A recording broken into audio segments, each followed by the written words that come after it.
The settler and the indigenous. The settler within his own mythology is always portrayed as innocent, having come to a land under glorious virtues. America to here, settling in potentially in Gaza, kicking Palestinians out. A lot of people would see that as settler colonialism. Colonialism gets a bad rap. Like genocide is bad, but colonizing places that are genocidal and they have bad ideology, it's good to come. The settler within his mythos did absolutely nothing wrong. He is completely logical. In fact, it's the indigenous who is wrong, who is illogical, who is animalistic, who attacks for no reason, even as a settler encroaches onto his land.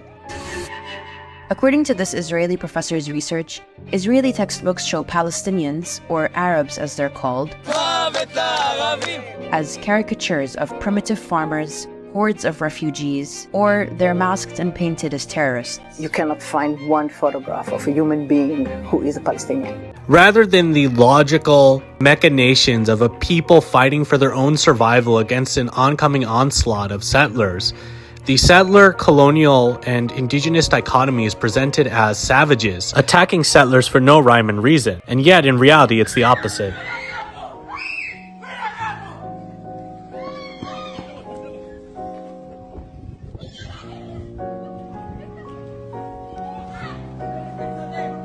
The indigenous' supposed crimes against women become a big point for the settler. The settler, of course a sexist, not regarding women as human beings but seeing them as objects of virtue, of value, sees his object tarnished by the indigenous. The settler himself is motivated by various reasons. Ideologically, he tells himself it's for God, that he has a God-ordained reason to a land, to cleanse it of natives, that he brings light to savages that are children of dark. Slowly but surely, the indigenous loses every one of his rights. Soon the indigenous doesn't even have autonomy over their own body, being owned by the settler. They're embedded near civilians. Israel has a right to try and target those civilians. And yet every accusation that the settler makes about his savage enemy is a confession. The progress that the settler actually brings is not progress. It's fascism, destruction, barbarism, on a scale that the indigenous can't even fathom or commit. The settler twists his words as to why he rightfully deserves the land. In Israel's case, he even claims to be indigenous, but no indigenous person acts like this. And through their actions, Israelis create indigenous people and make themselves the settlers.